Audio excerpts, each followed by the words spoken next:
Liberalism. Ilmselt olete seda sõna kuulnud sadu kordi. See on see suur idee, mis on ehitanud üles peaaegu kogu meie tänapäevase maailma. Aga mis siis, kui ma ütlen teile, et see sama idee on praegu iseenda suurim vaenlane? Just seda me täna lahkamegi. Mis liberalism tegelikult on, kust see tuli ja miks on see täna nii lootusetult lõhki rebitud? Okei, lähme siis asja kallale. Esimene ja kõige olulisem küsimus, mis asi see liberalism üldse on?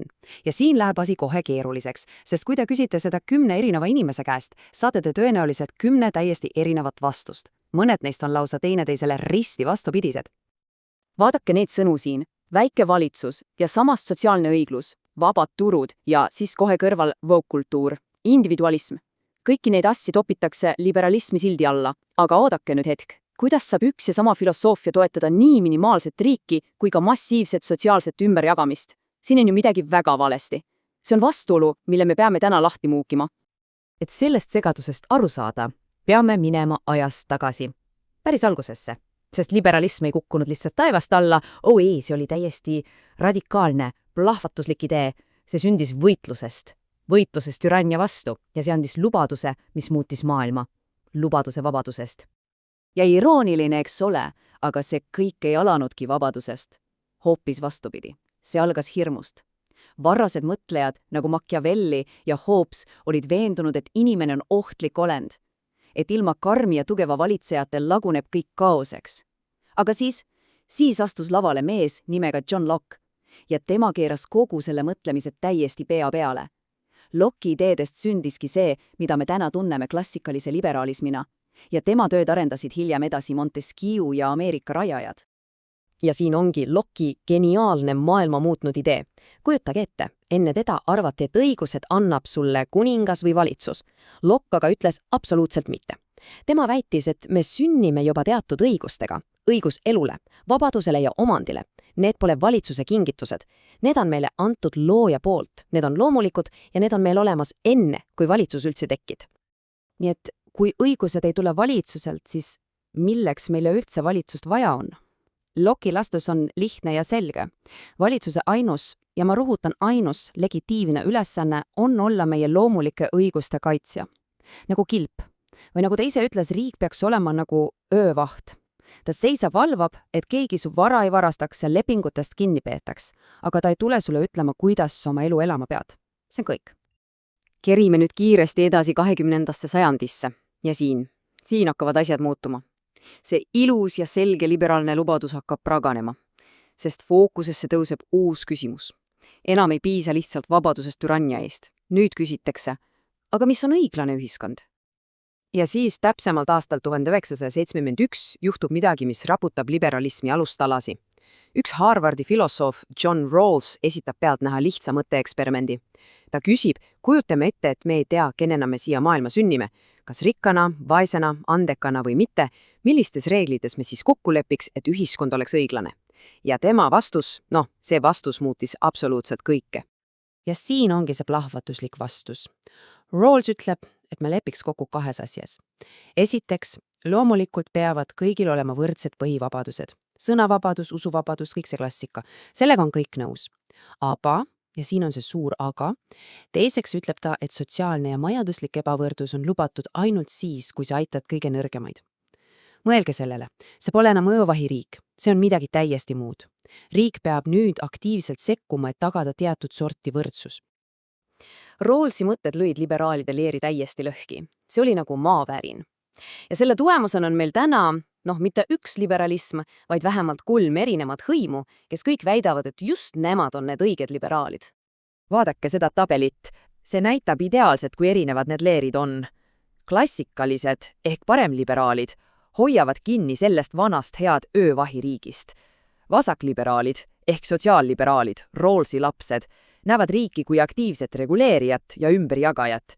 Ja siis on veel libertaalid, kes ütlevad, et isegi see öövaht on liiga palju. Riik peaks tegelema ainult vägivalla tõrjumisega ja mitte millegi muuga. Põhimõtteliselt kogu tänapäeva poliitiline debatt keerlebki nende 3 vahel. Aga oodake, asi läheb veel keerulisemaks. Kerkib küsimus, kas vabadus saab eksisteerida tühjas ruumis? Mõtlejad nagu Will Kümblika ütlevad, et ei saa. ta väidab, et meie valikuvabadus saab tähenduse alles tänu ühisele kultuurile. Ilma selleta on meie valikud lihtsalt suvalised ja tühjad. Aga kohe tuleb vastuväide. Chandran Kukatas näeb asjad täiesti teistmoodi. Tema ütleb, et me ei vaja mingit ühtset kultuuri. Vastupidi, hea ühiskond on nagu liberaalne saarestik, paljudest erinevatest kogukondadest koosnev mosaik, kus igaüks elab oma väärtuste järgi. Ja siis muidugi on meil libertaarne tiib, mida esindab siin majandusgeenius Milton Friedman. Tema viib selle individuaalse valiku idee absoluutsesse tippu. Kuulage seda tsitaati pensionite kohta. Tema loogika on raudne. Kui täiskasvanud inimene tahab oma raha kohe ära raisata ja vanaduspõlves vaene olla, siis mis õigusega meie, ühiskond, teda takistame? See on tema valik. Kõik see viib meid otse tänapäeva kriisi keskmesse. Ja nüüd on tekkinud üks päris karm kriitika. See väidab, et liberalismi probleem pole lihtsalt sisemine vaidlus. Ei, asi on hullem. Selle kriitika kohaselt on liberalismi endasse pugenud mingi parasiit. Ideoloogiline parasiit, mis sööb seda seestpoolt. Vaatame, mida selle all mõeldakse. Põhimõtteliselt on argumendi tuum järgune, liberalismi algne, üllas idee, kaitsta vabadust, on kaaperdatud. Selle asemel, et kaitsta indiviidi vabadust, on sellest saanud tööriist, millega nõutakse riigilt igasuguseid hüvesid ja õigusi, mis tulevad paratamatult kellegi teise taskust. Ja siin ongi selle konflikti süda. Negatiivsed versus positiivsed õigused. See on ülioluline vahe. Klassikaline liberalism, see Locke'i liberalism, rääkis negatiivsetest õigustest. See tähendab vabadust millestki. Vabadust riigi sekkumisest. See uus parasiitlik vaade aga nõuab positiivseid õigusi. See on õigus millelegi. Õigus tervishoiule, õigus haridusele, õigus sotsiaalsele tunnustusele. Ja keegi peab need asjad ju kinni maksma. Ja kust see mõte siis tuleb? Selle juurde tuletuvad tagasi teise valgustusajastu mõtleja Jean-Jacques Rousseau'ni. Ja tema nägi maailma täpselt vastupidi Locke'ile. Kui Locke arvas, et valitsus kaitseb meid üksteise eest, siis Rousseau uskus, et inimene on sündinud vabana ja heana, aga ühiskond on see, mis ta rikkub ja ahelatesse paneb. Ja tänapäeva kriitikud lähevad veelgi kaugemale. Nad ütlevad, et see tung positiivsete õiguste poole pole enam lihtsalt poliitika. See on muutunud millekski, mida nad nimetavad gnostiliseks projektiks. See on peaaegu usuline veendumus, et inimtahte saab vabastada kõikidest piirangutest, nii bioloogilistest kui ka sotsiaalsetest. Et inimest saab ja tuleb uueks luua. Ja see protsess, väidavad kriitikud, käib alati sama valemi järgi. Vaatage, esmalt tuvastatakse mingi ebavõrdnus, siis sildistatakse see ühiskonna poolt tekitatud ebaõigluseks. Seejärel nõutakse riigilt uue positiivse õiguse loomist, et see ebaõiglus heastada. Ja lõpptulemus, riigivõimele kasvab ja üksikisiku vabadus kahaneb. Ja see pole mingi kuiv teooriaks. Me näeme seda konflikti iga päev uudistes. Võtame selle kuulsa pagarijuhtumi Ameerikas. Tal oli oma usulistel veendumustel põhinev negatiivne õigus, südametunduse vabadus. Kliendid aga nõudsid oma positiivset õigust saada teenust. Ja siin nad ongi, otse vastamisi. Riik peab nüüd otsustama, kas sundida pagarit tegutsema vastu oma südametundust. Kumb õigus on tähtsam? Nii et siin me siis oleme. Meil pole enam ühte liberalismi. Meil on vähemalt 3 täiesti erinevat, omavahel lepitamatus konfliktis olevat traditsiooni. Ja nad kõik rebivad ja kisuvad selle ühe sõna vabadus tähenduse pärast. Ja see lahing käib meie ümber iga jumala päev. Ja siin ongi ehk kogu selle loo kõige kurvem kokkuvõtte. Liberalism algas ju lubadusena anda meile vabadus võimu eest. Aga paljude arvates on sellest saanud tööriist, millega nõutakse võimu teiste üle. See on täielik pööre, 180 kraadi.